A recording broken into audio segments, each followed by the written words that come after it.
Hello friends, welcome back to my channel Anjali's blogs. तर friends, मी आज चालली आहे बाहेर माझ्या बब्बूसोबत आणि मी तयार होऊन. माझी मम्मी पण येते सोबत. ऑब्वियसली मम्मीसोबतच राहील कारण की मी काही एकली एवढ्या दूर जाऊ शकत नाही आहे. आणि हे बघा मस्तपैकी झालेलं आहे रेडी आणि ॲटो धरला आम्ही. त्या ॲटोवाल्याने आमचे एक्स्ट्राच पैसे घेतले बरं. आमच्या बाजूचीच एक बाई आली तिथून मागून, फक्त तिला कमी पैसे घेतले.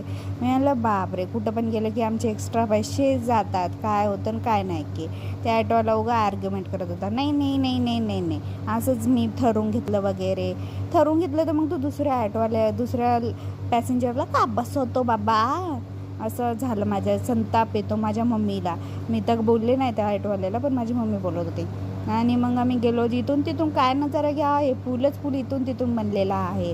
तर मग असं पण वाटत होतं की इथे उतरून एक फोटो क्लिक करावं, पण तेवढं कोण करणार गड्या. गाडी असल्यावर जमते. पण ठीक आहे फ्रेंड्स, बाय. आजच्या दिवशी एवढं